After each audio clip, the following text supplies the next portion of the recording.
आजकल मेरी हालत बहुत ख़राब रहती थी। मैं हर वक्त यही सोच सोच कर परेशान रहती थी कि आखिर मेरी जेठानी बिना मेरे जेठ के प्रेग्नेंट कैसे हो गई। एक दिन जब मैंने उनको छुप कर रात में देखा तो मैं सन्न रह गई, क्योंकि मैंने जो भी देखा था वह मेरी समझ से बाहर था। मेरी जेठानी अपने प्राइवेट पार्ट पर कुछ अजीब सा लगा रही थी और उसके बाद तो उन्होंने सारी हदें ही पार कर दी। मेरा नाम संगीता है। मेरी ग्रेजुएशन हो चुकी थी और मेरे घर में मेरी शादी की चर्चा शुरू हो चुकी थी। मेरे पापा ने अपने किसी दोस्त से कहा कि मेरी बेटी संगीता के लिए कोई अच्छा लड़का तलाश करके उन्हें बताएं। मेरी शादी की बात जब भी मेरे घर में होती तो मैं बहुत ज़्यादा उदास हो जाती। मेरा दिल बुरी तरह से घबराने लगता। यह लोग जब भी मेरे रिश्ते की बात करते तो मेरा सारा सुकून छिन जाता था, क्योंकि मैं किसी और लड़के से प्यार करती थी। मैं जब अपने कॉलेज में थी तभी मैं मुकेश को अपना दिल दे बैठी थी। मुकेश भी मुझे बहुत ज़्यादा प्यार करता था। अब हमारा ग्रेजुएशन भी पूरा हो चुका था और हम दोनों एक दूसरे के साथ ही रहना चाहते थे। मुकेश पढ़ने में बहुत अच्छा था और वह काफ़ी अच्छे घर का भी था, लेकिन फिर भी मैं अपने घर पर मुकेश के बारे में बात नहीं कर पा रही थी, क्योंकि मेरे पापा बहुत गुस्सैल स्वभाव के इंसान थे और वह लव मैरिज वगैरह में तो बिल्कुल भी बिलीव नहीं करते थे। जबकि मुकेश मेरी ही कास्ट का था, पर लव मैरिज को अच्छा ना मानने के कारण मैं उनसे कुछ नहीं कह सकती थी। अब मुझे समझ नहीं आ रहा था कि मैं अपने घर में अपने दिल की बात किससे कहूँ, क्योंकि घर में माँ, पापा और भाई के सिवा कोई भी नहीं था। मेरे भाई की भी एक गर्लफ्रेंड थी, लेकिन उसे यह मंजूर नहीं था कि उसके घर की लड़की लव मैरिज करे। घर में रिश्ते की बातें सुनकर मैंने मुकेश को सारी बात बताना बहुत ज़रूरी समझा। दूसरे दिन जब मैंने मुकेश से मिलने का प्लान बनाया तो मुकेश से मिलने के बाद मैंने मुकेश को मेरे घर में जो मेरे रिश्ते की बात चल रही थी वह बताई। यह सुनकर मुकेश बहुत गुस्सा होने लगा और बुरी तरह से घबरा गया, क्योंकि वह मुझसे बहुत प्यार करता था और वह मुझे किसी भी हाल में किसी और का होते हुए नहीं देख सकता था और ना ही मुझे खोना चाहता था। उसने मेरे सामने भागकर शादी करने का प्रस्ताव रखा, लेकिन मैं उसकी यह बात नहीं मान पाई, क्योंकि भले ही मैं मुकेश से प्यार करती थी और शादी करना चाहती थी, लेकिन मैं अपने माता पिता से भी बहुत प्यार करती थी और मैं घर से भागकर शादी करके उनकी इज्जत पर किसी तरह का दाग नहीं लगाना चाहती थी। मुकेश को जैसे तैसे समझा बुझाकर मैं वापस घर आई। घर आते ही माँ ने कहा कि देखो संगीता, कल तुम्हें लड़के वाले देखने आ रहे हैं। वह लड़का सरकारी नौकरी करता है। अपने घर वालों के साथ कल वह लड़का भी तुम्हें देखने आएगा, इसीलिए कल तुम पार्लर जाकर अपने आप को थोड़ा मेंटेन करवा लेना और अच्छे से तैयार होकर आना। माँ की यह बात सुनकर तो जैसे मेरे पूरे शरीर में झंझनाहट दौड़ गई, क्योंकि मैं मुकेश के सिवा किसी और के बारे में सोच भी नहीं सकती थी। मैंने तुरंत ही मुकेश को फ़ोन लगाया और उसे सारी बात बताई कि कल मुझे लड़के वाले देखने आ रहे हैं। मुकेश ने कहा कि तुम कैसे भी करके कल जो लोग आ रहे हैं उनसे यह कहलवा दो कि वो लोग तुम्हें कल देखने ना आएं और उसके बाद जो आगे होगा वह सब संभाल लेगा। लेकिन मैं इस चीज़ में कामयाब नहीं हो पाई। फिर मैं ऐसे बहुत से तरीके सोचने लगी जिससे कि वह लोग मुझे पसंद ही ना करें। दूसरे दिन जब उन लोगों का आना हुआ तो चाय नाश्ता करने के बाद सब लोगों ने उस लड़के को और मुझे छत पर बात करने के लिए अकेले भेज दिया। हम लोग छत पर चले गए। कुछ देर तो वह पढ़ाई लिखाई की बातें करता रहा। फिर लेकिन मैंने हिम्मत करके उससे कहा कि देखो, मैं किसी और से प्यार करती हूँ। मेरे मुंह से यह बात सुनकर उस लड़के ने मेरी तरफ आश्चर्य से देखा और बोला कि अगर तुम किसी और से प्यार करती हो तो फिर हम लोगों को यहाँ पर क्यों बुलवाया है? क्या तुमने इस बारे में अपने घर वालों को कुछ भी नहीं बताया है? मैंने कहा, मेरे पापा को लव मैरिज मंजूर नहीं है, इसीलिए मैं उन्हें कुछ भी नहीं बता सकती। लेकिन अगर आप खुद ही मना कर देंगे तो शायद मेरी बहुत बड़ी हेल्प हो जाएगी। वह लड़का बहुत अच्छे विचार वाला था। इसीलिए वह मेरी सारी बात समझ गया। उसने नीचे जाकर कहा कि मुझे यह लड़की बिल्कुल भी पसंद नहीं है, क्योंकि इस लड़की के विचार और इसका रहन सहन का तरीका मुझसे बिल्कुल ही अलग है। यह सुनकर मेरे घर वालों को बहुत बड़ा धक्का लगा। फिर वह लोग चले गए, पर मेरे पापा बहुत गुस्सा हो चुके थे। खैर, कुछ दिन यूं ही निकलते गए। तभी एक दिन हमारे घर पर मेरे एक दूर के रिश्तेदार आए। उन्हें देखते ही मेरा दिल घबराने लगा कि कहीं यह कोई मेरे लिए रिश्ता तो लेकर नहीं आए हैं। और आखिर वही हुआ जिसका मुझे डर था। वह मेरे लिए रिश्ता ही लेकर आए थे। उन्होंने पापा से बातें की और एक अच्छे लड़के के बारे में बताया और कहा कि वह लड़का पढ़ाई में भी अच्छा है और उसकी प्राइवेट जॉब भी लग गई है और उसका परिवार भी बहुत अच्छा है। कल हम लोग उन्हें देखने चलेंगे। उनकी बात से पापा भी तैयार हो गए। दूसरे दिन वह और पापा लड़का देखने के लिए निकल गए। तभी मेरे पास मुकेश का कॉल आया। वह बहुत खुश लग रहा था और कहने लगा, देखो मैंने कैसी जादू की छड़ी घुमाई है। मैंने कहा, मैं कुछ समझ नहीं पा रही हूँ। तो वह बोला कि तुम्हारे पापा आज जो लड़का तुम्हारे लिए देखने जा रहे हैं वह लड़का और कोई नहीं बल्कि मैं ही हूँ। मुझे तो मुकेश की बातों पर विश्वास ही नहीं हुआ। फिर मुकेश ने कहा कि वह जो तुम्हारे दूर के रिश्तेदार हैं वह मेरे चाचा जी के दोस्त हैं। मुझे जब इस सब के बारे में पता चला तो मैंने तुरंत ही अपने चाचा जी से इस विषय में बात की और उन्होंने फिर तुम्हारे रिश्तेदार से बात की और वह तुम्हारे घर मेरा रिश्ता लेकर आ गए। मुकेश बोला कि बस अब उन लोगों को हमारा घर परिवार सब कुछ पसंद आ जाए और मैं भी पसंद आ जाऊं। फिर इतना कहकर उसने फ़ोन काट दिया। अब तो मेरी खुशी का कोई ठिकाना ही नहीं था, लेकिन एक तरफ मुझे मन में डर भी लग रहा था कि कहीं पापा को मुकेश या उसका परिवार पसंद नहीं आया तो फिर क्या होगा। वह दिन ऐसा लग रहा था जैसे मेरी ज़िंदगी का सबसे लंबा दिन है। शाम हो ही नहीं रही थी, लेकिन फिर जैसे तैसे मैंने पूरा दिन निकाला और जब शाम को पापा वापस लौटे तो उन्होंने कहा कि लड़का बहुत अच्छा है और अगले ही हफ्ते वह लोग हमारी संगीता को देखने आ रहे हैं। पापा की यह बात सुनकर तो जैसे मेरी जान में जान वापस आई। अब मुझे लग रहा था कि सब सही हो जाएगा। फिर एक हफ्ते के बाद वह लोग भी मुझे देखने आए और उन लोगों को भी मैं पसंद आ गई। और आखिर आती भी क्यों ना, पसंद तो मैं उनके बेटे की ही थी। मेरा और मुकेश का रिश्ता तय हो गया और फिर जल्द ही हमारी सगाई भी हो गई और अब शादी की तारीख भी निकल चुकी थी। मेरे घर वालों के हिसाब से तो जैसे यह दिन कम ही थे, लेकिन मेरे और मुकेश के लिए बहुत ज़्यादा थे, क्योंकि हम दोनों को अब जल्दी से एक होना था। खैर, जैसे जैसे दिन निकल रहे थे आखिर हमारी शादी का दिन नज़दीक आ रहा था और आज हमारी शादी का दिन है। हमें एक और खुशखबरी मिल गई थी कि मुकेश की सरकारी नौकरी भी लग गई है। अब तो सब लोग बहुत ही ज़्यादा खुश थे।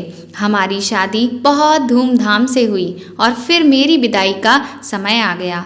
मेरी आंखों से आंसू रुकने का नाम ही नहीं ले रहे थे, क्योंकि मुझे जितनी खुशी मुकेश के साथ शादी होने की हो रही थी उतना ही दुख मुझे अपने माँ बाप से दूर जाने का भी हो रहा था।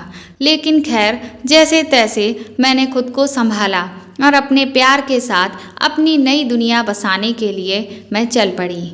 जब मैं ससुराल पहुंची तो वहां भी सब लोग बहुत खुश थे और सभी लोगों ने मुझे भरपूर प्यार दिया।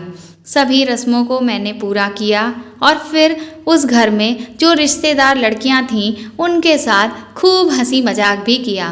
रात हुई तो मुझे मेरे कमरे में बिठाया गया। कमरा बहुत ही सुंदर सजाया गया था।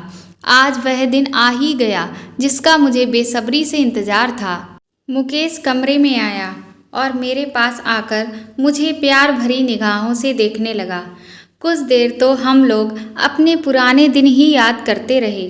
हमें यकीन ही नहीं हो रहा था कि आज हम दोनों पति पत्नी के रूप में एक दूसरे के सामने बैठे हुए हैं और हमारे घर वालों ने भी हमें खुशी खुशी अपना लिया है।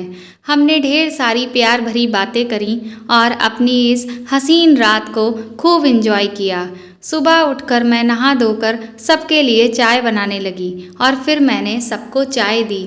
मैंने अपनी और मुकेश की चाय ली और अपने कमरे में आ गई। हमने भी साथ ही बैठकर चाय पी। फिर मुकेश अपनी जॉब पर चला गया और मैं घर के बाकी कामों में लग गई। धीरे धीरे ऐसे ही दिन निकलते जा रहे थे। मेरे ससुराल में मेरे सास ससुर, मेरी जेठानी और मेरी ननद और मैं ही रहते थे। मेरे जेठ जी सऊदी अरब में रहते थे। वह 2-3 साल से वहीं पर काम कर रहे थे। मेरे ससुराल में सभी लोग मुझसे बहुत प्यार करते थे, मुझे बेटी की तरह रखते और मेरी जेठानी तो मुझे अपनी छोटी बहन मानती।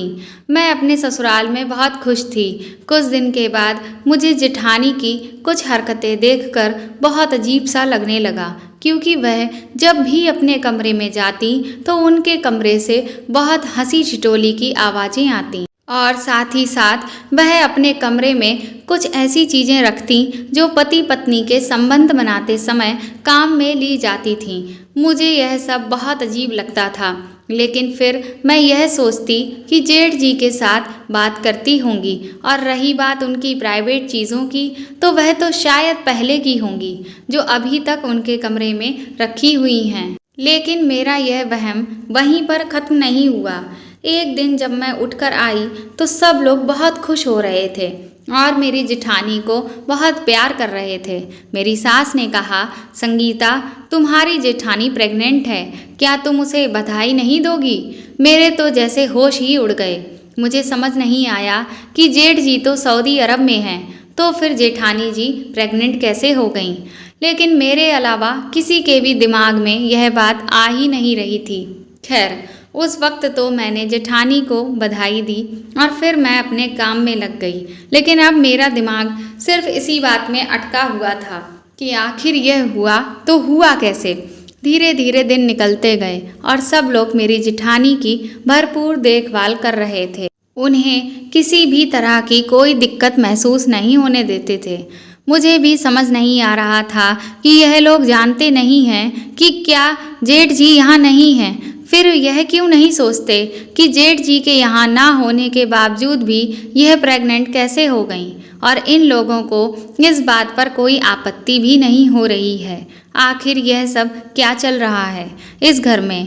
मैंने मुकेश से भी पूछने की कोशिश की, लेकिन उसने भी किसी बहाने से मेरी बातों को टाल दिया। अब मैंने अपनी जेठानी के ऊपर नज़र रखनी शुरू कर दी। एक दिन जब मैंने रात में उनका पीछा किया और उनके रूम के बाहर की खिड़की से झांक कर देखा, तो मैंने देखा कि मेरी जेठानी अपने कमरे में अपने कपड़े उतारकर बाथरूम में चली गईं और उनके हाथ में वह सब सामान था जो एक पति पत्नी संबंध बनाते समय इस्तेमाल करते हैं। यह सब देखकर तो मैं बहुत बुरी तरह से घबरा गई। मैं यही सोच रही थी कि आखिर यह सब क्या चल रहा है। मैं अब हर रोज़ अपनी जेठानी पर नज़र रखने लगी।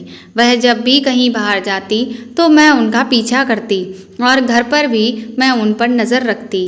कुछ दिनों के बाद मैंने उनकी एक और बात नोटिस की थी कि वह कभी भी सब लोगों के साथ बैठकर खाना नहीं खाती थी।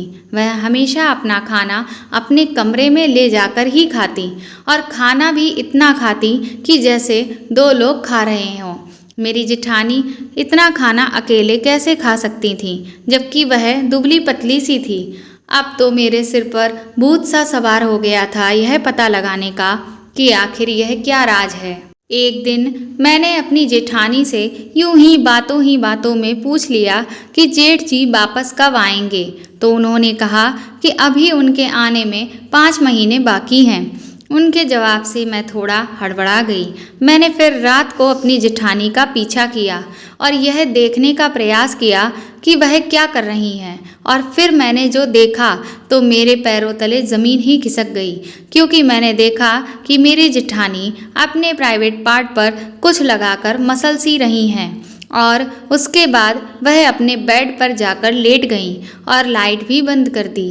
अंधेरा होने की वजह से मुझे कुछ भी साफ नहीं दिखाई दे रहा था, इसलिए मैं वापस अपने कमरे में आ गई। लेकिन वह सब देखकर मेरी हालत बहुत ख़राब हो चुकी थी। मैं यही सोचकर बहुत परेशान थी कि बेचारे जेठ जी वहाँ इन लोगों के लिए पैसे कमा रहे हैं और यहाँ जेठानी जी उनको धोखा दे रही हैं। पता नहीं यह कैसी कैसी हरकतें कर रही हैं। बस यही सोचकर मुझे अपने सास और ससुर पर भी गुस्सा आ रहा था कि वह लोग भी सब कुछ जानते हुए भी इनका ही साथ क्यों दे रहे हैं। वह लोग तो ऐसे पेश आते हैं जैसे कि कुछ हुआ ही नहीं हो। लेकिन अब मैं यह सब बर्दाश्त नहीं करने वाली। मुझे अब पूरी सच्चाई सबके सामने लेकर आनी ही होगी। और मैंने बिना सोचे समझे सारे घर वालों को आंगन में बुला लिया और जेठानी जी के बारे में सवाल जवाब करने लगी। सभी लोगों ने मुझे शांत होने को कहा, लेकिन मैं अपने गुस्से पर काबू ही नहीं कर पा रही थी। तभी मुकेश आ जाता है और सब लोगों को चुप करवाकर मुझसे कहता है कि तुम्हें सच जानना है ना, तो फिर सुनो। मुकेश कहता है कि मेरा कोई भी भाई सऊदी अरब में नहीं है, वह यहीं रहता है और इसी घर में। उसकी यह बात सुनकर तो मैं जैसे हक्की बक्की सी रह गई। फिर मेरे जेठ भी कमरे से बाहर आ गए। मेरी सास मुझसे कहने लगी कि कुछ महीनों पहले मेरे बेटे की कुछ अनजान लड़कों के साथ बहुत बुरी तरह से लड़ाई हो गई थी, जिसमें किसी दूसरे लड़के ने सामने वाले एक इंसान का खून कर दिया था।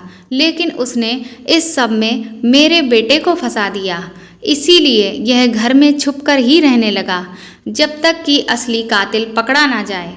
अपने बेटे को पुलिस से बचाने के लिए ही हम सब ने सभी से ये झूठ बोल दिया कि वह सऊदी अरब चला गया है और अब तुम्हारी जेठानी इसी के बच्चे की माँ बनने वाली है।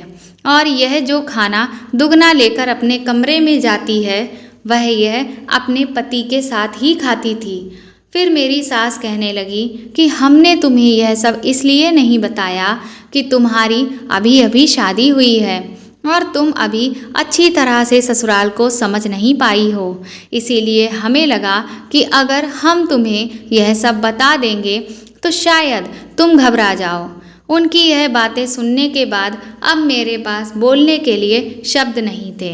मैं बहुत पछता रही थी कि मैंने बिना जाने बिना सोचे समझे अपनी बड़ी बहन जैसी जेठानी पर इतना गंदा और घिनौना इल्ज़ाम लगा दिया और उन पर शक भी किया। अब मेरे पास अफसोस करने के अलावा कुछ भी नहीं बचा था।